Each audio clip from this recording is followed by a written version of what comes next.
పర్యావరణానికి సంబంధించి జరుగుతున్నటువంటి చర్యల్లో భాగంగా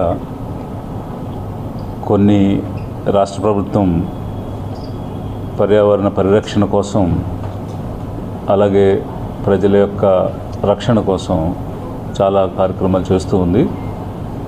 అయితే దీనిలో భాగంగా ఈ పర్యావరణ శాఖ కింద కాలుష్య నియంత్రణ మండలి, పొల్యూషన్ కంట్రోల్ బోర్డ్ అనేది కూడా యాక్ట్ చేస్తుంది. ఈ కాలుష్య నియంత్రణ మండలి ప్రధానంగా పరిశ్రమలకు సంబంధించి కానీ లేదా ఏ ఇతర రంగాల ద్వారా అయినా పర్యావరణానికి హాని జరిగినా లేదా మానవ జాతి మనుగడకు ఏదైనా ఇబ్బంది కలిగినా వీటన్నిటినీ కూడా నియంత్రిస్తూ పర్యావరణాన్ని ప్రొటెక్ట్ చేసే విధంగా అంటే రక్షించే విధంగా చర్యలు తీసుకుంటుంది. సో అందులో భాగంగా ఇక్కడ పనిచేస్తున్నటువంటి పర్యావరణ శాఖ కింద పనిచేస్తున్నటువంటి కాలుష్య నియంత్రణ మండలి ముఖ్యంగా పరిశ్రమలు వాటి నుంచి వచ్చేటువంటి కాలుష్యాన్ని పరిగణలోకి తీసుకుని ఒక 3 కేటగిరీస్గా ఈ ఇండస్ట్రీస్ అన్నిటినీ కూడా డివైడ్ చేయడం జరిగింది. దానిలో green, orange and red. So ఈ రెడ్ కేటగిరీ ఇండస్ట్రీస్లో ప్రధానంగా ఎక్కువ పొల్యూషన్ ఉంటుంది, కాలుష్యం ఉంటుంది, అలాగే హజార్డస్ వేస్ట్ కూడా ఉంటుంది. సో వీటన్నిటిని దృష్టిలో పెట్టుకుని చేసినటువంటి ఈ రెడ్ కేటగిరీ ఇండస్ట్రీస్లో ఏ విధమైనటువంటి పొల్యూషన్ లిమిట్స్ ఉన్నాయి, అవి పరిమితుల్లోనే ఉన్నాయా, పరిమితులు మించి ఉన్నాయా అనేటువంటిది కూడా నెల నెల ర్యాండమ్గా కూడా ఇన్స్పెక్ట్ చేయడం జరుగుతుంది. కొంచెం అక్కడ మాట్లాడుతుంది. సో ఆ ర్యాండమ్గా ఇన్స్పెక్షన్ చేసుకునేటువంటి దానిలో భాగంగా జనవరి నెలలో మేము ఇంచుమించు ఒక 54 ఇండస్ట్రీస్ అక్రాస్ ది స్టేట్, అంటే యావరేజ్గా ఒక్కొక్క జిల్లా నుంచి 4 చొప్పున చూడటం జరిగింది. ఆ చూడటం కూడా జనరల్గా ఆ ర్యాండమ్ ఇన్స్పెక్షన్ అనేది కూడా ఎలా జరుగుతుందంటే గతంలో జరగనటువంటివి, గతంలో తనిఖీలు లేనటువంటి వాటిని ప్రయారిటీగా తీసుకుంటూ అంతకుముందే చేసినటువంటి దాన్ని తర్వాత ప్రయారిటీగా తీసుకుంటూ చేయడం జరుగుతుంది. అందులో భాగంగా ఒక 54 ఇండస్ట్రీస్ని మనము ర్యాండమ్ ఇన్స్పెక్షన్ జనవరి నెలలో చేసినప్పుడు కొన్ని ఇండస్ట్రీస్లో చాలా ఎక్కువ పొల్యూషన్ వస్తుంది అనేటువంటి విషయాన్ని గమనించడం జరిగింది. సో అందులో భాగంగా తిరుపతి దగ్గర ఉన్నటువంటి మరియు చిత్తూరు దగ్గర ఉన్నటువంటి అమర్రాజా బ్యాటరీస్ అనేటువంటి ఇండస్ట్రీసు, అలాగే కడప జిల్లాలో ఉన్నటువంటి కొన్ని సిమెంట్ ఇండస్ట్రీసు, అలాగే విశాఖపట్నం, కాకినాడ ప్రాంతంలో ఉన్నటువంటి కొన్ని ఫార్మాస్యూటికల్ ఇండస్ట్రీసు, వీటన్నిటిలో కూడా కాలుష్యాన్ని గమనించి ఈ 54 ఇండస్ట్రీస్కి కూడా నోటీసులు ఇచ్చి అందులో ఉన్నటువంటి వైలేషన్స్ని వాళ్ళ దృష్టికి తీసుకొచ్చి ఒక షోకాజ్ నోటీస్ ఇవ్వడం జరిగింది. ఆ షోకాజ్ నోటీస్లో మనం ఐడెంటిఫై చేసినటువంటి అంశాలకు సంబంధించినటువంటి పరిశ్రమలు సమాధానం ఇస్తూ అందులో జరిగినటువంటి తప్పుల్ని కరెక్ట్ చేసుకోవడానికి కొంత టైం అడిగి ఉన్నారు. ఆ విధంగా ఈ అమర్రాజా బ్యాటరీస్ అనేటువంటి వాళ్ళు కూడా కొంత టైం అడిగి ఉన్నారు. అడిగినప్పుడు వాళ్ళకి ఇంచుమించు 2 నెలల సమయాన్ని కూడా ఇచ్చి జరుగుతున్నటువంటి పొరపాట్లు సరి చేసుకోమని సమయాన్ని ఇచ్చి 2 నెలల తర్వాత అవి సరైనయా లేదా అనేటువంటి దానికోసం మరొక దఫా ఇన్స్పెక్షన్ చేయడం జరిగితే అప్పుడు కూడా అవి సరి కాలేదు అనేటువంటి విషయం తెలిసి వచ్చినప్పుడు మళ్ళీ వారికి ఒక నోటీస్ ఇవ్వడం జరిగింది. ఇక్కడ కాలుష్యం చాలా ఎక్కువగా వస్తుంది.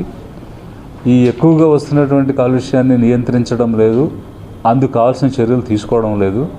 కాబట్టి మీరు నియంత్రించిన పక్షంలో అది వాటన్నిటినీ కూడా సరి చేసుకునే వరకు మీ యొక్క ఆపరేషన్స్, అంటే అక్కడ జరుగుతున్నటువంటి ఉత్పత్తిని నిలుపుదల చేసి సరైన తర్వాత అప్పుడు మళ్ళీ తిరిగి పునఃప్రారంభం చేసుకునే విధంగా ఎందుకు చేయకూడదు అనేటువంటి ఒక షోకాజ్ నోటీస్ కూడా ఇవ్వటం 2వ దఫా కూడా జరిగింది. వాళ్ళకి లీగల్ హీరింగ్, అంటే వాళ్ళు స్వయంగా వచ్చి చెప్పుకునేటువంటి అవకాశాన్ని కూడా 2 సార్లు కల్పించడం జరిగింది. అయితే ఈరోజు ఒక ప్రముఖ దినపత్రికలో వచ్చినటువంటి అంశాలను పరిగణలో తీసుకుని సో దానిలో ఏ విధమైనటువంటి వాస్తవాలు లేకపోవడం వల్ల అసలు జరిగినటువంటి వాస్తవం ఏమిటి, అందులో రిపోర్ట్ అయినటువంటి విషయం ఏమిటి అనేటువంటి దాని మీద ఒక స్పష్టత ఇవ్వాలని రాష్ట్ర ప్రభుత్వం, ఈ పర్యావరణ శాఖ మీ ముందుకు ఈ విషయాల్ని తీసుకురావడం జరిగింది. సో దీనిలో మేము ఈ రెండు దఫాల ఇన్స్పెక్షను, అలాగే వారికి షోకాజ్ నోటీసెస్, దాని నుంచి రిప్లైస్, అలాగే వాళ్ళకి హీరింగ్, వాళ్ళ వాదన విన్న తర్వాత ఇది ఏ పరిస్థితిలోనూ ఇక్కడ వస్తున్నటువంటి కాలుష్యాన్ని నియంత్రించకపోతే అక్కడ లోపల పనిచేసేటువంటి కార్మికులకు కానీ చుట్టుపక్కల ఉన్నటువంటి గ్రామాలకు కానీ మరింత కాలుష్యం పెరిగి వాళ్ళ యొక్క ఆరోగ్యం దెబ్బతిని,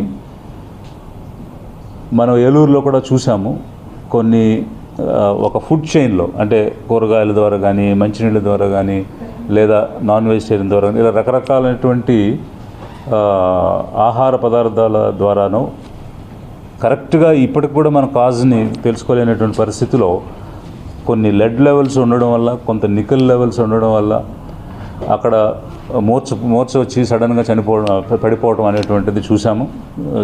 కొంతమంది చనిపోవడం కూడా జరిగింది.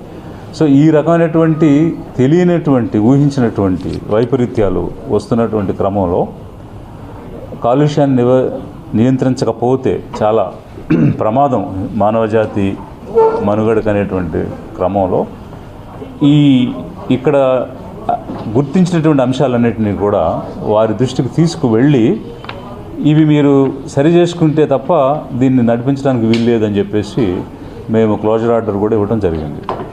ఈ క్లోజర్ ఆర్డర్ అనేటువంటిది ఈ సంవత్సరం పరిధిలో ఇంచుమించు 64 పరిశ్రమలకి ఉత్పత్తి నిలిపివేసేయండి అంటే స్టాప్ ప్రొడక్షన్ ఆర్డర్స్ అంటాం. So we have issued stop production orders for 64 industries and we have issued closure orders for 50 industries. ఈ సంవత్సర కాలంలో 50 ఇండస్ట్రీస్కి కాలుష్యం ఎక్కువ ఉంది అని చెప్పేసి ఇవ్వడం జరిగింది. అలాగే 64 ఇండస్ట్రీస్ మీరు ఇమీడియట్గా ఉత్పత్తి ఆపండి అని ఆర్డర్స్ ఇవ్వడం జరిగింది. ఈ రెండింటి యొక్క ఉద్దేశం ఏమిటంటే, మనం క్లోజర్ ఆర్డర్ ఇచ్చినా స్టాప్ ప్రొడక్షన్ ఆర్డర్ ఇచ్చినా అక్కడ కాలుష్య నియంత్రణకు తీసుకోవాల్సినటువంటి చర్యలు తీసుకోకపోగా వాతావరణంలోకి భయంకరమైనటువంటి కాలుష్యాన్ని వదిలిపెడుతూ ఉన్నారు. కాబట్టి ఆ నియంత్రణ చర్యలు తీసుకునే వరకు ఇది ఆపాలి. ఎప్పుడైతే నియంత్రణ చర్యలు పూర్తి స్థాయిలో తీసుకుంటారో అప్పుడు మళ్ళీ పునఃప్రారంభం చేసుకోవచ్చు ఉత్పత్తి అనేటువంటిది ఈ ఆర్డర్ యొక్క ఉద్దేశం. ఈ క్లోజర్ ఆర్డర్ ఇచ్చినప్పుడు కరెంటుతో సహా అన్నీ ఆపేస్తాము. ఉత్పత్తి మాత్రం నిలుపుదల చేయండి అని ఇచ్చినప్పుడు ఓన్లీ ఆర్డర్ మాత్రం ఇస్తాము, కరెంట్ అది ఉంటుంది వాళ్ళకి.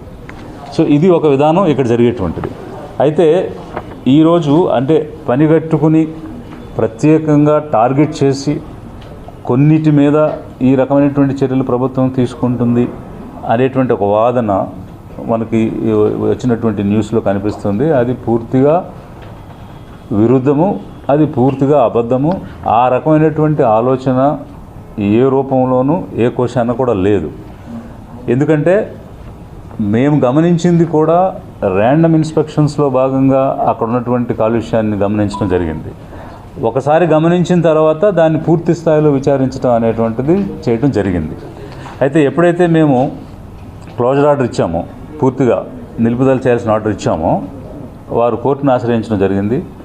అయితే కోర్టు ఒక 4 వారాల పాటు మేము ఇచ్చినటువంటి ఆర్డర్ని స్టే చేస్తూ ఒక టీమ్ని కాన్స్టిట్యూట్ చేసి డీటెయిల్డ్గా ఇన్స్పెక్షన్ చేసి ఆ ఇన్స్పెక్షన్లో వచ్చినటువంటి ఫైండింగ్స్ని మాకు సమర్పించమని గౌరవనీయటువంటి హైకోర్టు ఆదేశించడం జరిగింది. So basing on honourable high courts directions we have constituted A team. ఒక టెక్నికల్ టీమ్ని తయారు చేసి ఆ టెక్నికల్ టీమ్ని మేము పంపించడం జరిగింది. ఆ టెక్నికల్ టీంని పంపించి వాడు ఇచ్చినటువంటి నివేదికను హైకోర్టుకు కూడా సమర్పించడం జరిగింది. సో దానిలో మేము ఐడెంటిఫై చేసినటువంటి అంశాలు చాలా క్లుప్తంగా ముఖ్యమైనటువంటి నేను 1-2 చెప్తాను. సో దీనిలో ఏమవుతుందంటే, వాస్తవంగా అక్కడ వాడేటువంటి నీటన్నిటినీ కూడా వీళ్ళు పూర్తి స్థాయిలో ట్రీట్ చేసి పంపించాలి. కానీ ఆ విధంగా చేయకుండా లెడ్తో మిక్స్ అయ్యి వస్తున్నటువంటి వాటర్ని మొక్కలు పెంచడానికి వాడుతున్నారు, మిగిలినటువంటి అవసరాలకు కూడా వాడుతున్నారు. ఆ విధంగా వాడటం వల్ల ఏమవుతుందంటే అక్కడ వచ్చినటువంటి లెడ్ని నీటితో కలపటమే కాకుండా ఆ నీటి ద్వారా ఉత్పత్తి అయ్యేటువంటి మొక్కలు కానీ, ఆ తర్వాత ఆ నీటిని వాడేటువంటి మనుషులు కానీ, జంతువులు కానీ, వారందరిలో కూడా ఆ లెడ్ ప్రవేశించేటువంటి పరిస్థితి కనిపిస్తుంది. సో మీ అందరికీ తెలుసు, WHO world health organisation 10 highly dangerous మెటల్స్ని ఐడెంటిఫై చేయడం జరిగింది. సో ఆ 10లోనూ ముఖ్యమైనటువంటిది లెడ్ ఒకటి ఉంది. ఈ లెడ్ గనక హ్యూమన్ బాడీలో ఉంటే ఒక nervous system, cardiovascular system, immune system, kidneys, so ఈ విధంగా various systems in the human body effect అయ్యేటువంటి పరిస్థితి క్లియర్గా ఆ లెడ్ యొక్క ఇంపాక్ట్స్ ఉందనేటువంటి దాన్ని WHO మనకు తెలియజేసింది. సో ఇంత సీరియస్నెస్ ఉన్నటువంటి అంశం కాబట్టి దీన్ని హైకోర్టు కూడా లోతుగా పరిశీలించి పూర్తి స్థాయి ఇన్స్పెక్షన్, తనిఖీ చేసి రిపోర్ట్ ఇవ్వమని చెప్పింది. అందులో మేము చూసినప్పుడు యాక్చువల్గా ఈ ఎఫ్లూయెంట్ ట్రీట్మెంట్ ప్లాంట్ అనేటువంటిది పెట్టాలి. మనం పొల్యూషన్ కంట్రోల్ బోర్డు ఆర్డర్ ఇచ్చినప్పుడు కన్సెంట్ ఫర్ ఆపరేషన్స్, అంటే ఆపరేషన్స్ చేసుకోవడానికి కన్సెంట్ ఇచ్చినప్పుడు ఏ లెవెల్ ఆఫ్ ఈటీపీ పెట్టాలి, ఏ లెవెల్ ఆఫ్ ఎస్టీపీ పెట్టాలి అనేటువంటి దానిలో స్పెసిఫై చేయడం జరిగింది. అయితే ఏ రకమైనటువంటి ఎఫ్లూయెంట్ ట్రీట్మెంట్ చేయకుండా డైరెక్ట్గా మనకి ఎస్టీపీలోకి ఈ లెడ్ కంటామినేటెడ్ వాటర్ని వాళ్ళు వదిలేసేయడం జరిగింది. అంటే ఈ విధంగా వైలేషన్స్ అనేటువంటివి చాలా ఎక్కువగా ఆ 2 ఫ్యాక్టరీలోనూ జరగడం అనేటువంటిది చూసాము. ఆ వైలేషన్స్ కొన్ని మాత్రం మీకు చెప్తున్నాను. సో ఈ విధంగా చేసినటువంటి నీటిని గ్రీన్ బెల్ట్కి వాడటం, అలాగే అక్కడి నుంచి మిగిలినటువంటి డౌన్ స్ట్రీమ్ అంతా కూడా వెళ్ళిపోవడం జరుగుతుంది. ఈ డౌన్ స్ట్రీమ్కి వెళ్ళిపోతే అక్కడ ఏం జరిగింది, మనకి మల్లెమడుగు అనేటువంటి ఒక రిజర్వాయర్ ఉంది, గొల్లపల్లి చెరువు అనేది ఒకటి ఉంది, నాయుడు చెరువు అనేటువంటిది ఒకటి ఉంది. ఈ విధంగా వేరియస్ రిజర్వాయర్స్, ట్యాంక్స్ ఆ చుట్టుపక్కల ఉన్నాయి. ఒకసారి ఆ ప్రాంతాన్ని పరిశీలిస్తే అది కొండ పక్కనే ఉండడం వల్ల ఈ నీటితో పాటు ఈ వర్షానికి వర్షం వచ్చినప్పుడు ఈ నీరు, వర్షం నీరు కలిసి ఇక్కడ ఉన్నటువంటి రిజర్వాయర్స్ అన్నింటిలో కూడా వెళ్ళిపోవడం జరిగింది. సో అప్పుడు మేము ఆ రిజర్వాయర్స్లో ఉన్నటువంటి వాటర్ ఏ విధంగా ఉందనేటువంటిది వెరిఫై చేస్తే, ఉదాహరణకి మల్లెమడుగులో 134.79 milligrams per kg lead concentration ఉండటం జరిగింది. గొల్లపల్లిలో అయితే 319 మిల్లీగ్రామ్స్. అదే నాయుడు చెరువు అయితే కనుక 3159 మిల్లీగ్రామ్స్ పర్ కేజీ ఆ వాటర్లో లెడ్ ఉండడం అనేటువంటిది జరిగింది. అయితే వీటితో పాటు యాక్చువల్గా అయితే ఈ రకమైనటువంటి కంటామినేషన్ జరిగితే, అంటే ఎయిర్లో, వాటర్లో, సాయిల్లో, ఈ మూడిట్లో కూడా ఆ రకమైనటువంటి కంటామినేషన్ జరిగినప్పుడు ఎవరైతే దాన్ని పొల్యూట్ చేశారో వాళ్ళే దాన్ని రెమిడియేషన్ కూడా చేయాల్సినటువంటి బాధ్యత ఉంది. So there is a principle called polluter pay principle. ఆ పొల్యూటర్ పే ప్రిన్సిపల్ ప్రకారం ఎవరు పాడు చేశారో వాడే తిరిగి పునరుద్ధరణ చేయాలి. ఇప్పుడు ఈ ఉదాహరణకి తిరుపతి ప్లాంట్ కనుక చూస్తే ఇక్కడ ఈ బ్యాటరీ ప్లాంట్ ఇక్కడ ఉంది.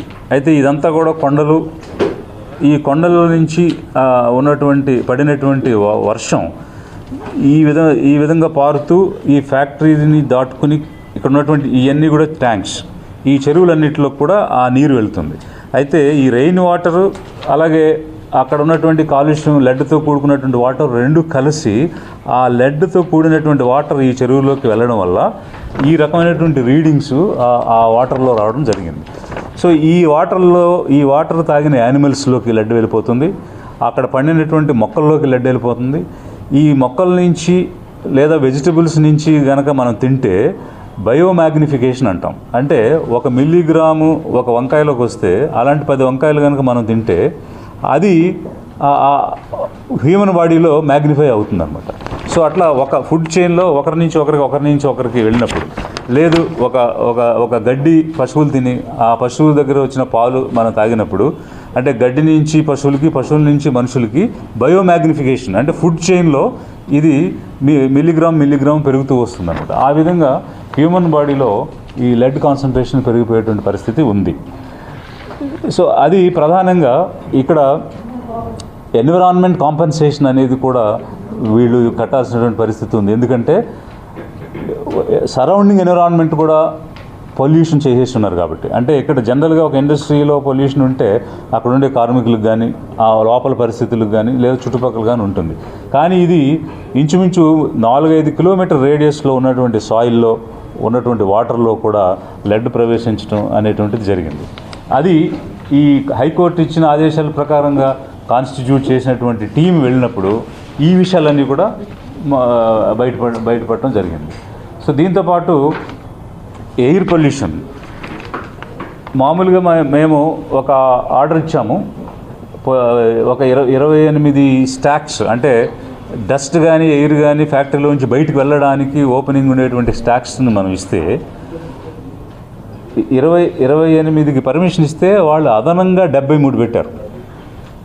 28 కాకుండా అనాథరైజ్డ్గా 73 స్టాక్స్ ద్వారా ఎయిర్లోకి డస్ట్ పొల్యూషన్ పంపించేస్తున్నారు చిత్తూరులో. అలాగే చిత్తూరు యూనిట్లో 137 అదనంగా అంటే అనాథరైజ్డ్ స్టాక్స్ ద్వారా లెడ్ని గాలిలోకి వదిలేస్తున్నారు. సో ఈ రకమైనటువంటి ఎమిషన్స్ అన్నీ ఈ డీటెయిల్డ్ టీం వెళ్ళినప్పుడు గమనించడం జరిగింది. అయితే రకరకాలైనటువంటి శాంపిల్స్ని, సాయిల్ శాంపిల్స్ని, అక్కడ ఈ వెంట్స్లో నుంచి వచ్చిన ఎమిషన్ యొక్క శాంపిల్స్ని, ఆ చుట్టుపక్కల ఉన్నటువంటి వాటర్ బాడీస్లో ఉన్న శాంపిల్స్ని కలెక్ట్ చేసి వాటన్నిటినీ కూడా అనలైజ్ చేసాం. అయితే మేమేం చేసామంటే ఆ రకంగా శాంపిల్స్ కలెక్ట్ చేసేటప్పుడు ప్రతి చోట కూడా 2 శాంపిల్స్ కలెక్ట్ చేసాం. కలెక్ట్ చేసి ఒకటి ఈ కాలుష్య నియంత్రణ మండలి అంటే పొల్యూషన్ కంట్రోల్ బోర్డు ల్యాబొరేటరీస్లో అనలైజ్ చేసి ఇంకొక శాంపుల్ సేమ్ శాంపుల్లో సగం ఇక్కడ అనలైజ్ చేసి మిగిలిన సగాన్ని ఈపీటీఆర్ఐ అంటే environment protection training research institute అని ఒక ఇండిపెండెంట్ ఆర్గనైజేషన్ హైదరాబాద్లో ఉంటే వారికి పంపించడం జరిగింది. అదే శాంపుల్లో సగం ఇక్కడ సగం అక్కడ. సో వారు కూడా ఇండిపెండెంట్గా ఈ బోర్డుతో సంబంధం లేకుండా వాళ్ళు కూడా అనలైజ్ చేయడం జరిగింది. సో ఆ విధంగా అనలైజ్ చేసిన తర్వాత వారి శాంపుల్ ఇక్కడ మా దగ్గర వచ్చినటువంటి శాంపుల్ ఇవి రెండింటినీ కూడా తీసుకుని ఒక కంపారిజన్ చేసి ఈ కంపారిజన్ని మేము హైకోర్టుకి సమర్పించడం జరిగింది. సో దానిలో కొన్ని కంపారిజన్స్ ఒక ఫ్యూ పాయింట్స్ కనుక మనం చూస్తే ఉదాహరణకి ఫ్యాక్టరీ మెయిన్ గేట్ దగ్గర ఉన్నటువంటి బోర్వెల్ శాంపుల్ తీసుకుని అది మేము ఈపీటీఆర్ఐకి పంపిస్తే దానిలో 0.08 మైక్రోగ్రామ్స్ పర్ లీటర్ లెడ్ ఉంది. వాస్తవంగా అది 0.01కి మించి ఉండకూడదు ఆ బోర్వెల్ వాటర్లో. అంటే 700% పరిమితిని మించినటువంటి లెడ్ ఆ బోర్వెల్లో ఉంది. ఇది ఈపీటీఆర్ఐ రిపోర్ట్, మా బోర్డు రిపోర్ట్ కాదు. అలాగే అక్కడ ఎస్టీపీ దగ్గర ఉన్నటువంటి అవుట్లెట్లో మనం చూసినప్పుడు 0.2 మైక్రోగ్రామ్స్ పర్ లీటర్ బోర్డు ఎనాలిసిస్లో వచ్చింది. అదే ఈపీటీఆర్ఐ 0.19 మా ఎనాలిసిస్లో వస్తే ఈపీటీఆర్ఐ వాళ్ళు చేసినటువంటి ఎనాలిసిస్లో 0.2 వచ్చింది. సో అంటే 90% above the permitted limit board ఎనాలిసిస్లో వచ్చింది. 100% above the permitted limits EPTRI రిపోర్ట్లో వచ్చింది. సో ఈ విధంగా ప్రతి దానిని కూడా మేము కంపేర్ చేసి హైకోర్టుకి ఇచ్చాం. సో ఆ విధంగా ఇచ్చినప్పుడు ఉదాహరణకి ఎల్వీఆర్ఎల్ఏ స్టోర్స్ అని అక్కడ తీసుకున్న శాంపుల్లో 200% హయ్యర్ దాన్ పర్మిటెడ్ లిమిట్స్ మనకి ఈపీటీఆర్ఐ రిపోర్ట్లో వచ్చింది. అదేవిధంగా lead concentration in dispatch section area borewell it is 200% more than the prescribed limit conducted by the EPTRI. So similarly ETP outlets అంటే ఎఫ్లూయెంట్ ట్రీట్మెంట్ ప్లాంట్ తర్వాత అవుట్లెట్ దగ్గర ఉన్నటువంటి samples మనం తీసుకున్నప్పుడు ఇక్కడ 0.3 మైక్రోగ్రామ్స్ పర్ లీటర్ ఉంది ఈపీటీఆర్ఐ ప్రకారం. అంటే 200% excess lead levels than the prescribed ఉన్నాయి. ఇవన్నీ కూడా విత్ ఇన్ ది ప్రెమిసెస్. ఆ తర్వాత ఇప్పుడు మేము మల్లిమడుగు రిజర్వాయర్ అని ఇంతకుముందు నేను చెప్పినటువంటి దగ్గరికి వచ్చి చూస్తే అక్కడ మాకు 0.3 ఈ మైక్రోగ్రామ్స్ పర్ లీటర్ బోర్డ్ అనాలిసిస్లో వస్తే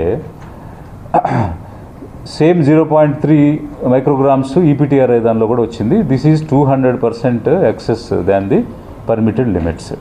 సో సిమిలర్గా గొల్లపల్లి రిజర్వాయర్ అంటే విచ్ ఈజ్ మోర్ క్లోజర్. యాక్చువల్గా మల్లెమడుగు అనేది 2 TMC వాటర్ స్టోర్ చేసే కెపాసిటీ ఉన్నది, చాలా పెద్ద రిజర్వాయర్, అక్కడ 200% ఎక్సెస్ ఉంది. వేరేజ్ గొల్లపల్లి అనేది చిన్న చెరువు, దానిలో 500% ఎక్సెస్ ఉంది. సో సిమిలర్గా కరకంబాడి చెరువు, సో దీనిలో ఆల్మోస్ట్ 90% ఎక్సెస్ ఉంది. నాయుడు చెరువు, దీనిలో 1100% ఎక్సెస్ ఉంది వాటర్లో. 1100% ఎక్సెస్ లెడ్ ఈ నాయుడు చెరువు అనేటువంటి దానిలో ఇంతకుముందు నేను చెప్పా 1390 మైక్రోగ్రామ్స్ ఉన్నదని ఇంతకుముందు నేను చెప్పడం జరిగింది. సో ఈ విధంగా అన్నీ కూడా చేయడం జరిగింది. సో దీంతోపాటు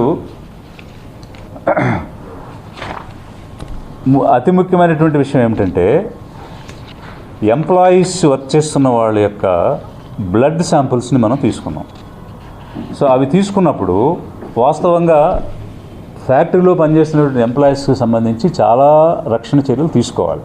కానీ ఈ 2 ఫ్యాక్టరీస్ నడుపుతున్నటువంటి విధానంలో ఆ రకమైనటువంటి చర్యలు ఏమి తీసుకున్నట్టు కానీ ఆ రకమైనటువంటి రిపోర్ట్స్ మాకు టైం ఇవ్వటం కానీ ఇంతవరకు జరగలేదు. వాస్తవంగా ప్రతి 6 నెలలకి వాళ్ళ శాంపిల్స్ తీసుకుని వాళ్ళ బ్లడ్ లెవెల్స్ ఏ విధంగా ఉన్నాయని చూసి, ఒకవేళ ఎక్కడైనా పర్మిటెడ్ లిమిట్స్ కంటే కనుక వాళ్ళ బాడీలో లెడ్ లెవెల్ ఉంటే వాళ్ళని లెడ్ ఎక్స్పోజ్డ్ ఏరియాస్లో నుంచి నాన్ లెడ్ ఎక్స్పోజింగ్ ఏరియాస్కి షిఫ్ట్ చేయాలి. ఆ విధంగా షిఫ్ట్ చేసిన రిపోర్టు ప్రతి 6 నెలలకి పొల్యూషన్ కంట్రోల్ బోర్డుకి సమర్పించాలి. బట్ వాళ్ళు ఒక్క రిపోర్ట్ కూడా సమర్పించలేదు. మేము శాంపుల్గా కొన్ని బ్లడ్ శాంపుల్స్ తీసుకుని ఒక ఇండిపెండెంట్ ఆర్గనైజేషను అంటే మన ఇండియాలో బెంగళూరులో ఉన్నటువంటి ఒక ల్యాబొరేటరీకి పంపించాం. సో అది గవర్నమెంట్ పీసీబీకి ఉందన్నటువంటిది కాదు, it is independently working with the government of India. So ఆ ల్యాబొరేటరీకి పంపించినప్పుడు 12% ఆఫ్ ది శాంపుల్స్లో blood levels 42 micrograms per decilitre ఉంది. Maximum permitted is 10 micrograms per decilitre. అలాంటిది 42. సో 42 అంటే ఇప్పుడు 5400 మంది ఈ తిరుపతి దగ్గర ఉన్నటువంటి యూనిట్లో, అలాగే 4000 ఇంచుమించు మంది చిత్తూరు దగ్గర ఉన్నటువంటి యూనిట్లో చేస్తున్నారు. ఇంచుమించు 450 మందికి లిమిట్స్ క్రాస్ అయిపోయి 42 mcg పర్ డిఎల్ అనేటువంటి బ్లడ్ లెవెల్ వాళ్ళలో ఉండటం జరిగింది. ఈ రిపోర్ట్ చూసిన వెంటనే హైకోర్టు చాలా తీవ్రంగా స్పందించి ఇమ్మీడియట్గా ఎవరెవరికైతే ఇలాగ 42 micrograms per decilitre blood level వచ్చినటువంటి రిపోర్ట్స్ ఉన్నాయో వాళ్ళందరినీ నాన్ లెడ్ ఏరియాస్కి షిఫ్ట్ చేసి, అది కూడా పొల్యూషన్ కంట్రోల్ బోర్డ్ ఆఫీసర్స్ ప్రజెన్స్లో కంప్లైంట్స్ రిపోర్టు ఇమ్మీడియట్గా హైకోర్టుకి సమర్పించండి అని చెప్పేసి చెప్పడం జరిగింది. సో ఇది లెడ్ కనుక బ్లడ్లో ఉంటే ఎంత తీవ్రమైనటువంటి పరిణామం ఉంటుందనేటువంటిది మీకు చెప్పడం జరిగింది. ఆ రకమైనటువంటి హయ్యర్ లెవెల్ ఆఫ్ బ్లడ్ ఎంప్లాయీస్లో ఉండడం, వీళ్ళందరూ కూడా అక్కడ ఉన్నటువంటి పరిస్థితి ఏంటంటే ఈ మెయిన్ కోర్ ఏరియాలో అంటే లెడ్ ఎక్స్పోజ్డ్ ఏరియాలో పనిచేసే వాళ్ళకి స్కిల్డ్ వర్కర్స్ అయి ఉండాలి, వాళ్ళైతేనే అది చేయగలుగుతారు. సో వీళ్ళని కనుక మారిస్తే మళ్ళీ ఆ స్కిల్ డెవలప్ చేసుకోవడానికి కొంత సమయం పడుతుంది. ఆ సమయం పడటం అనేటువంటిది టైం ల్యాగ్ వస్తుంది. కాబట్టి ఆ టైం ల్యాగ్ను కూడా జరగకుండా ఉండడానికి ఉన్న వాళ్ళనే ఉంచి సంవత్సరాల తరబడి ఇంచుమించుగా 2 సంవత్సరాల నుంచి 20 సంవత్సరాలు అంటే మినిమంగా 2 years మ్యాక్సిమంగా 20 years ఒకే చోట పనిచేస్తున్నటువంటి ఎంప్లాయీస్ డేటా మేము చూడటం జరిగింది. చాలా అస్టానిషింగ్ అంటే చాలా సర్ప్రైజింగ్గా ఆశ్చర్యకరంగా ఉన్నటువంటి డేటా. 20 ఏళ్ళుగా లెడ్కి ఎక్స్పోజ్ అవుతూ ఉన్నటువంటి వాళ్ళు అందులో ఉండటం జరిగింది. ఇప్పుడు కేవలం అదృష్టం కొలది, ఎందుకంటే 42 mcg దాటి వెళ్ళిపోయింది, వాళ్ళకున్న ఎలిమెంట్స్ ఏంటనేటువంటిది కనిపెట్టలేని పరిస్థితి ఉంది. ఇదంతా ఒక ఎత్తు అయితే డొమెస్టిక్ వేస్ట్ అంటే ఇప్పుడు వీళ్ళు డ్రెస్ చేంజ్ చేసుకోవాలి, చేసుకున్నటువంటి డ్రెస్ ఉతుక్కోవాలి, ఆ బట్టల మీద కూడా లెడ్ ఉంటుంది. అయితే వాళ్ళు బట్టలు ఉతకడానికి వాడే వాటర్ని కానీ అక్కడ డ్రెస్ చేంజ్ చేసినప్పుడు వచ్చేటువంటి లెడ్ని కానీ దేన్ని కూడా ట్రీట్ చేయట్లేదు. ఆ డొమెస్టిక్ వేస్ట్ని కూడా లెడ్ ట్రీట్మెంట్ లేకుండానే బయటకు వదిలేసేయడం జరుగుతూ ఉంది. సో ఇట్లా చెప్తూ ఉంటే ఇంకా చాలా రకమైనటువంటి violations and too many violations for several years it is happening. So అందువల్ల ఇదన్నీ కూడా హైకోర్టు ఇచ్చినటువంటి ఆదేశం ప్రకారంగా మనం చేసినటువంటి డీటెయిల్డ్ ఇన్స్పెక్షన్లో బయటకు రావడం, ఈ detailed inspection samples independent agency కూడా చెక్ చేయడం, వాళ్ళు ఇచ్చినటువంటి రిపోర్ట్ ఈ రిపోర్టు రెండు కంపేర్ చేసి హైకోర్టుకి ఇవ్వడం, ఈ కంపారిజన్లో ఎంతెంత ఎక్సెస్ ఉందనేటువంటిది చెప్పడం, ఇదంతా జరిగిన తర్వాత పూర్తి స్థాయి స్టడీని కూడా చేయమన్నారు. అందులో భాగంగా ఇప్పుడు ఈ ఐఐటి మెడ్రాస్ టెక్నికల్గా చాలా క్వాలిఫైడ్ ప్లస్ ఎంతో ఏళ్ల తరబడి ఉన్నటువంటి ఇన్స్టిట్యూషన్ కాబట్టి మేము చుట్టుపక్కల ఉన్నటువంటి ఆర్గనైజేషన్స్ని కాంటాక్ట్ చేసాము. వారు చేస్తామని ఒప్పుకుంటే వారికి ఈ స్టడీ కూడా ఇచ్చున్నాం. అయితే ఫస్ట్ టైం మేము పంపించినప్పుడు ఆశ్చర్యకరమైనటువంటి విషయం ఏంటంటే, ఒకసారి హైకోర్టు ఇచ్చిన ఆదేశాల ప్రకారం ఇన్స్పెక్షన్ జరిగింది, మళ్ళీ ఇన్స్పెక్ట్ చేయడానికి వీల్లేదు అని చెప్పేసి వాళ్ళు మా స్టాఫ్ని అలాగే ఐఐటి టీమ్ని అలౌ చేయకుండా మాకు ఒక కాగితం ఇచ్చేసి గేట్ దగ్గర నుంచి వెనక్కి పంపించేస్తే మేము అక్కడ పోలీస్ స్టేషన్లో ఎఫ్ఐఆర్ ఫైల్ చేయడం జరిగింది. అంటే పబ్లిక్ సర్వెంట్స్ డ్యూటీ మీద వస్తే వాళ్ళని డ్యూటీని అబ్స్ట్రక్ట్ చేయడమే కాకుండా వాటర్ యాక్ట్ ప్రకారం, ఎయిర్ యాక్ట్ ప్రకారం రైట్ రాయల్గా pollution control boards, central CPCB కానీ స్టేట్ పిసిబిస్ కానీ any time 24/7 any industry pollution చేస్తున్నప్పుడు పూర్తి స్థాయిలో తనిఖీ చేసేటువంటి అధికారం చట్టం కల్పించింది. అలా చట్టం కల్పించినటువంటి అధికారాన్ని మీరు రావడానికి వీలేదు గేట్ లోపలికి అని చెప్పేసి వాళ్ళు అడ్డుకుంటే ఈ కేసు కూడా ఫైల్ చేయడం జరిగింది. ఇది కూడా గౌరవ హైకోర్టు తీవ్రంగా తీసుకుని మొన్న లేటెస్ట్గా జరిగినటువంటి సిట్టింగ్లో any time they can go and inspect not only the officials of the pollution control board of CPCB or SPCB, even their agents, even their teams, whoever they engage and deploy, వాళ్ళు ఎవరైనా సరే any time అయినా సరే వెళ్ళడానికి వాళ్ళకి అధికారం ఉంది, వాళ్ళని వెళ్ళనివ్వాలని చెప్పేసి హైకోర్టు కూడా ఆదేశం ఇవ్వడం జరిగింది.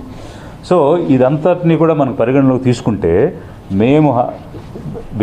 మేము మామూలుగా ఒక ప్రిన్సిపల్స్ ఆఫ్ న్యాచురల్ జస్టిస్ ప్రకారం వారికి నోటీసులు ఇవ్వడం, వారి యొక్క రిప్లై తీసుకోవడం, వారికి అడిగినటువంటి సమయాన్ని ఇవ్వడం, వారికి పర్సనల్గా హీరింగ్ ఇవ్వడం, ఇవన్నీ కూడా చేసిన తర్వాత మేము ఇది మీరు పూర్తి స్థాయిలో సరిచేసే వరకు దీన్ని నిలుపుదల చేయండి అని మేము ఆర్డర్ ఇవ్వడం జరిగింది.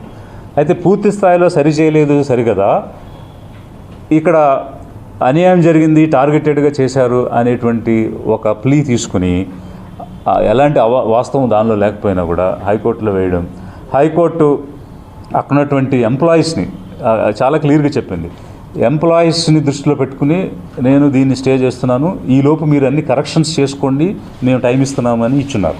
అయితే ఇప్పుడు హైకోర్టు ఇచ్చిన టైంలో కూడా వాళ్ళు ఎలాంటి కరెక్షన్స్ కంప్లీట్ చేయలేదు. సో దాంతో ఆ కరెక్షన్స్ కంప్లీట్ చేయని రిపోర్ట్ను కూడా ఇవ్వడం జరిగింది. సో ఇప్పుడు ఇక్కడ ఏం జరిగిందని అంటే, ఆ ఫ్యాక్టరీస్ ఎక్కడైతే ఉన్నాయో అక్కడ irreparable damage to the environment జరిగింది. అంటే అక్కడ ఉన్నటువంటి వాతావరణానికి, అక్కడ ఉన్నటువంటి ఫ్లోరా ఫానా ఎకోసిస్టమ్, అంటే అక్కడ ఉన్నటువంటి మొక్కలు, చెట్లు, అక్కడ ఉన్నటువంటి నేల, గాలి, నీరు, ఆ చుట్టుపక్కల మొత్తం కూడా కాలుష్యంతో నిండిపోయినది. ప్లస్ అవన్నీ కూడా అన్నింటిలో కూడా లెడ్ ప్రవేశించి ఉంది. దాన్ని అంతటినీ కూడా పునరుద్ధరణ చేయాలి అని అంటే పూర్తి స్థాయి పునరుద్ధరణ అనేటువంటిది జరగదు, కానీ ఎంతో కొంత పునరుద్ధరణ అయితే ఖచ్చితంగా చేయాల్సిన అవసరం ఉంది. అంటే రెమిడియేషన్ అనేటువంటిది చేయాలి. సో కాబట్టి మేము హైకోర్టుకి సమర్పించినటువంటి ప్లీలో కూడా మేము 3 విషయాలు అడిగాము. ముందు ఏవైతే తప్పులు జరిగినాయో అవన్నీ కూడా సరిచేయాలి, వైలేషన్స్ అన్నింటినీ కూడా సరి చేసుకోవాలి. అందువల్ల ఇప్పుడు ఇమీడియట్గా ఇక్కడ దీన్ని నిలుపుదల చేసి వైలేషన్స్ సరిచేయడం అనేది ఒకటైతే, ఎస్పెషల్లీ తిరుపతి పక్కన ఉన్నటువంటి ఈ ప్లాంట్ చుట్టుపక్కల ఉన్నటువంటి వాతావరణం మొత్తాన్ని కూడా కాలుష్యం చేసింది కాబట్టి ఆ పరిస్థితిలో, అంటే అక్కడ ఉన్నటువంటి స్థలంలో ఇక మీదట కంటిన్యూ చేయడానికి వీల్లేదు. It has to be shifted elsewhere. అంటే వేరే అనువైనటువంటి ప్రదేశానికి ఇక్కడ ఉన్నటువంటి ఫ్యాక్టరీ షిఫ్ట్ చేసేయాలి అని హైకోర్టులో పిటిషన్ వేయడం జరిగింది. ఎందువల్ల అంటే అక్కడ ఇర్రిపేరబుల్ డ్యామేజ్ ఎన్విరాన్మెంట్కి జరిగింది. ఎయిర్కి జరిగింది, వాటర్కి జరిగింది, సాయిల్కి జరిగింది. సో అందువల్ల మొట్టమొదట ఇక్కడి నుంచి ప్లాంట్ షిఫ్ట్ చేయండి. 2, అక్కడ జరిగినటువంటి వాతావరణ కాలుష్యాన్ని అంతటినీ కూడా పునరుద్ధరణ చేసేటువంటి ప్రక్రియ కూడా వాళ్ళే చేపట్టాలి.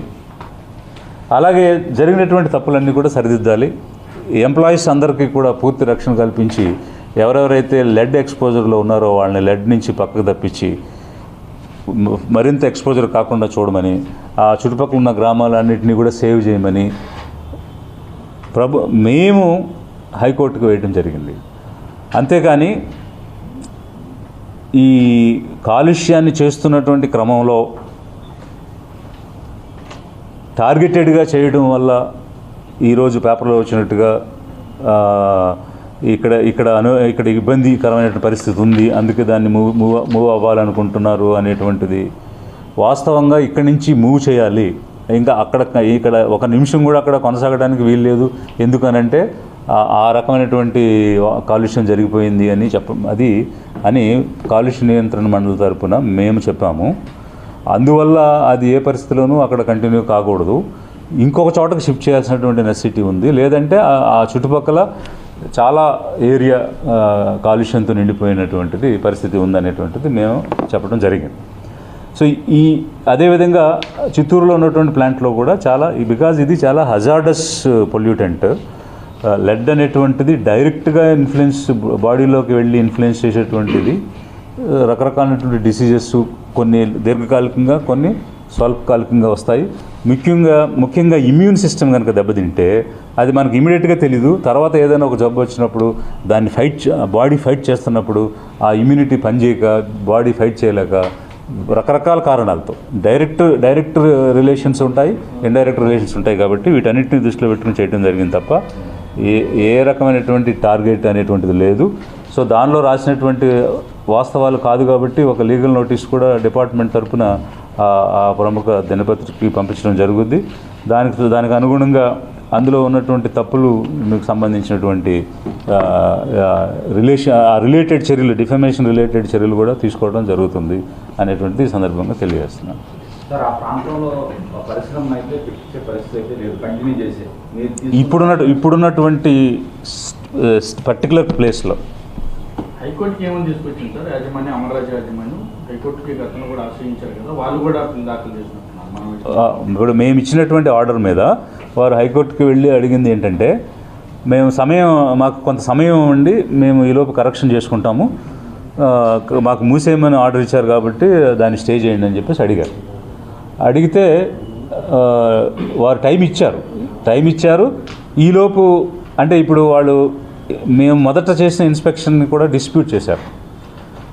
ఈ ఇన్స్పెక్షన్ రిపోర్ట్లో ఉన్నటువంటి నివేదిక ఏదైతే ఉందో అదంతా కూడా కరెక్ట్ కాదు, కాబట్టి వాళ్ళు సడన్గా వచ్చి ఇన్స్పెక్ట్ చేశారు అని చెప్పారు. అప్పుడు హైకోర్టు ఏం చెప్పిందంటే, మీరు ఎప్పుడు వెళ్తున్నారో వాళ్ళకి ముందుగా నోటీస్ ఇచ్చి పలానా రోజు వస్తున్నామని చెప్పి మీరు ఇన్స్పెక్ట్ చేయండి అని చెప్పారు. సో ఆ ప్రకారంగానే నోటీస్ ఇచ్చి మా టీం వెళ్ళి ఇన్స్పెక్ట్ చేయడం జరిగింది. ఎస్, ఇప్పుడు నేను ఏవైతే చెప్పానో ఇవన్నీ కూడా హానరబుల్ హైకోర్టులో ఫైల్ చేయడం జరిగింది. నేను చెప్పిన ప్రతి వర్డ్ కూడా. కంట్రోల్ కూడా మీరు ఎప్పుడైనా చేయొచ్చు, ఎలా అయినా చేయొచ్చు అని చెప్తారు. కానీ ఎన్నాళ్ళ నుంచి ఈ పర్యావరణ వైలేషన్స్ జరుగుతున్నాయి, ఇప్పటి వరకు మీ పీసీబీ వాళ్ళు ఇప్పటి వరకు ఎందుకు దాని మీద చర్యలు తీసుకోలేదు, ఇప్పుడే ఎందుకు చర్యలు తీసుకుంటున్నారు అనే దాని మీదే ఓవరాల్గా చర్చ నడుస్తుంది సార్. దానికి సమాధానం ఇప్పుడు జనరల్గా మా దగ్గర టాస్క్ ఫోర్స్ అనేది ఒకటి ఉంటుంది. ఈ టాస్క్ ఫోర్స్ జోనల్ లెవెల్లో, బోర్డు లెవెల్లో, హెడ్ ఆఫీస్ లెవెల్లో ఉంటాయి. చిన్న పరిశ్రమలు అయితే జోనల్ వాళ్ళు చేస్తారు, రెడ్ కేటగిరీ ఇండస్ట్రీస్ అయితే హెడ్ ఆఫీస్ వాళ్ళు చేస్తారు. మేము యాక్చువల్గా కంప్యూటర్ బేస్డ్ ర్యాండమైజేషన్ చేసినప్పుడు గతంలో ఇన్స్పెక్ట్ చేయనటువంటి వాటికి ప్రయారిటీ ఇచ్చి ఇప్పుడు ఇన్స్పెక్ట్ చేయడం జరుగుతుంది. సో అందులో భాగంగా ఈ 54 జనవరిలో మేము ఐడెంటిఫై చేసినవి అన్నీ కూడా అంతకుముందు ఒక 2-3 ఇయర్స్గా ఎప్పుడు ఇన్స్పెక్ట్ చేయనటువంటి వాటివే న్యాచురల్గా వచ్చినాయి ప్రాసెస్లో. ఆ న్యాచురల్ ప్రాసెస్లో వచ్చినప్పుడు ఇవి మా దృష్టికి వచ్చినాయి. 20 ఇయర్స్గా కూడా చేయలేదు సార్, 20 ఇయర్స్గా ఫ్యాక్టరీ పెట్టారు అంటే గతంలో చేసి ఉండొచ్చు. అంటే ఆ ఇన్స్పెక్షన్ రికార్డ్ అంతా మేము పూర్తిగా, అంటే ఇప్పుడు అది రెలవెంట్ కాదు కాబట్టి చూడలేదు. బట్ అప్పుడప్పుడు ర్యాండమ్గా చేస్తుంటారు. అంటే లెడ్ సాయిల్లోకి వెళ్ళడం అనేది అప్పుడప్పుడు జరగనుంటాం కదా, ఇప్పుడు నుంచో ఇది కూడా 20 సంవత్సరాల నుంచి జరుగుతుంది. అంటే 20 సంవత్సరాల నుంచి అంటే 2 సంవత్సరాల నుంచి 20 సంవత్సరాల వరకు జరిగింది. చాలా మంది శరీరాల్లో లెడ్ వెళ్ళిందని చెప్పారు, బెంగళూరుకి పంపించాం, రిపోర్ట్స్ కూడా 2 సంవత్సరాల నుంచి 20 సంవత్సరాలు కాదు సార్. దీనికి సంబంధించి పొల్యూషన్ బోర్డులో అధికారులు ఎప్పటి నుంచో ఉన్నారు. వాళ్ళంతా సెక్రటరీస్ వాళ్ళు మాత్రం కానీ ఇంజనీర్స్ కానీ వాళ్ళంతా పొల్యూషన్ వాళ్ళందరికీ బాధ్యత కాదా దీనికి సంబంధించి? అంటే పర్యావరణం నాశనం అవుతుంది, ప్రజల జీవితాలు పాడైపోతున్నాయి, ఆ ఏరియా మొత్తం. మీరు చెప్తే నిజంగా హార్బుల్ గానే ఉంది, కానీ దీనికి బాధ్యులు ఎవరు? అధికారులే కదా, పొల్యూషన్ కంట్రోల్ బోర్డు అధికారులే కదా. యా, ఇక్కడ 2 థింగ్స్ ఉన్నాయి. ఒకటి, అక్కడ పనిచేస్తున్నటువంటి ఎంప్లాయీస్ని 2 years నుంచి 20 years వరకు ఒకే చోట పెట్టి పనిచేయించడం జరిగింది అనేది ఒక పాయింట్.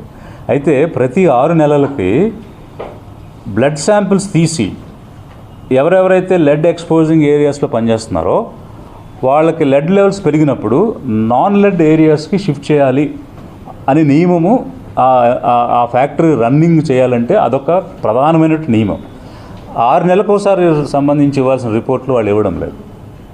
రిపోర్ట్ తీసుకోకపోవడంలో కూడా అంటే రిపోర్ట్ ఫైల్ చేయాల్సిన బాధ్యత వాళ్ళది. రిపోర్ట్ ఫైల్ చేయాల్సిన బాధ్యత వాళ్ళది. ఫైల్ చేయనప్పుడు 6 నెలలకు కానీ చర్య తీసుకోవాలి. సంవత్సరాలకు కానీ చర్యలు తీసుకోవాలి. తీసుకోనందుకు గాను మీ డిపార్ట్మెంట్కి సంబంధించి ఎవరి మీద చర్యలు తీసుకున్నారా ఇప్పుడు? అంటే ఇప్పుడు ఈ గత సంవత్సర కాలంగా జరుగుతున్నటువంటి పరిణామాలు అవి మేము చూస్తున్నాం. బట్ వాళ్ళు ఎన్ని సంవత్సరాలుగా రిపోర్ట్స్ ఫైల్ చేయలేదు, చేయకపోతే ఏ యాక్షన్ తీసుకున్నారు అనేటువంటిది ఒకసారి ఫైల్స్ చూసుకుని చెప్పగలం. Yeah, right, thank you.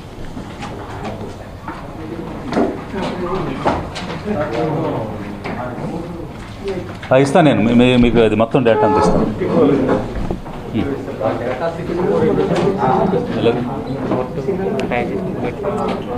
ఇది ఇప్పుడు మనం హైలైట్ చేసిన ఇచ్చేస్తాం. ఎలా ఇస్తాం? జెరాక్స్ తీసి ఇచ్చే. Okay, will give a copy. Sir అంటే సార్ ఇది ఫ్యాక్టరీ మీద నిర్ణయం తీసుకున్నారు, వాళ్ళని క్లోజ్ చేయమన్నారు, లేకపోతే వెళ్ళిపోమన్నారు, క్లోజ్ చేయమన్నారు. అయితే ఇది ఇన్వెస్ట్మెంట్స్ మీద ప్రభావం చూపించదంటారా? ఫ్యూచర్ ఇన్వెస్ట్మెంట్స్ అంటే ఇప్పుడు మీకు ఈరోజు సుప్రీంకోర్టు కానీ హైకోర్టు కానీ ఎనీ జ్యుడిషియరీ ఎంత యాక్టివ్గా ఉంది ఎన్విరాన్మెంట్ విషయంలో అనేది మీకు తెలుసు. ఎన్జిటి అనేటువంటిది హైకోర్టు కలిగిన స్టేటస్ కలిగినటువంటి ఒక ట్రిబ్యునల్ని సుప్రీంకోర్టు ఫామ్ చేసింది అని అంటే, మీకు ఇప్పుడు రియో డి జనీరోలో జరిగినటువంటి ఎన్విరాన్మెంటల్ సమిట్స్ నుంచి కనుక మీరు గ్లోబల్గా ఎన్విరాన్మెంట్ మీద ఎంత కన్సర్న్ ఉందనేది ఒకసారి మీరు చూస్తే మీకు అర్థమవుతుంది.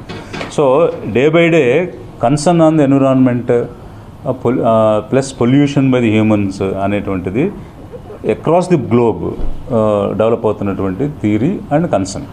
సో ఇట్లాంటి సిచ్యువేషన్లో ఎస్పెషలీ ఇండస్ట్రీస్ ఇక్కడ డెవలప్మెంటా వాతావరణమా ఎన్విరాన్మెంటా అన్న దగ్గర సస్టైనబుల్ డెవలప్మెంట్ అంటే without damaging environment development can take place అనేటువంటిది సస్టైనబుల్ డెవలప్మెంట్ గోల్. సో ఈ సస్టైనబుల్ డెవలప్మెంట్ గోల్ కోసమే మనం 17 సస్టైనబుల్ డెవలప్మెంట్ గోల్స్ని పెట్టుకున్నాము. అది ఐక్యరాజ్య సమితి ఇచ్చినటువంటివి. ఇవన్నీ కూడా దేనికోసం? ఒకవైపు పరిశ్రమలు రావాలి, ఉద్యోగాలు రావాలి, పెట్టుబడులు రావాలి, ఇవన్నీ but not at the cost of environment. అంటే వాతావరణాన్ని పరిరక్షిస్తూ ఇవన్నీ కూడా చేసుకోవాలి. అది సమతుల్యత అనేటువంటిది ఉంది. కాబట్టి పర్యావరణాన్ని పూర్తిగా డ్యామేజ్ చేసి అంటే కాలుష్యం చేసేసి మనకు పెట్టుబడులు అనే దాని గురించి మనం ఆలోచించడం అనేటువంటిది మానవజాతి మనుగడకి ఇబ్బందికరమైన పరిస్థితి. పెట్టుబడులు రావాలి కానీ పర్యావరణం పాడవకూడదు. అంటే ఏపీలోని మిగతా రెడ్ ఇండస్ట్రీస్ రెడ్ జోన్లో ఉన్న ఇండస్ట్రీస్ మీద మీరు ఎలాంటి యాక్షన్ తీసుకోవాలి? అంటే ఈ ఎగ్జాంపుల్ తీసుకున్నాం. ఇప్పుడు నేను దట్స్ వాట్ నా దగ్గర ఉన్న లిస్ట్ మీకు చూపించాను. ఈ లిస్ట్ హైకోర్టు కూడా ఇచ్చాము. ఏంటి, మొత్తం 50 ఇండస్ట్రీస్ని క్లోజ్ చేశాము, 64 ఇండస్ట్రీస్కి స్టాప్ ప్రొడక్షన్ ఆర్డర్ ఇచ్చాం. బట్ అవన్నీ మళ్ళీ రివొకేషన్ ఆర్డర్స్ కూడా ఇస్తున్నాం. రివొకేషన్ ఆర్డర్ అంటే ఏంటి, ఒకసారి వాళ్ళు కంప్లై అయిన తర్వాత మళ్ళీ పునఃప్రారంభానికి పర్మిషన్ ఇచ్చేస్తాం. ఇక్కడ గమనించాల్సింది ఏంటంటే దాన్ని మూసేయాలనేటువంటి ఉద్దేశం ఎవరికీ లేదు. ఏ ఫ్యాక్టరీనైనా మూసేయాలనేటువంటిది ప్రభుత్వ ఉద్దేశం కాదు. కానీ పర్యావరణ పరిరక్షణ కోసం తీసుకోవాల్సిన చర్యలు తీసుకునే వరకు అది నిలుపుదల చేయాలనేటువంటిది ప్రభుత్వం యొక్క ఉద్దేశం. సో అది నిలుపుదల చేసి అవన్నీ కూడా సరి చేసుకున్న తర్వాత మళ్ళీ తిరిగి ప్రారంభించుకోవచ్చు. Thank you.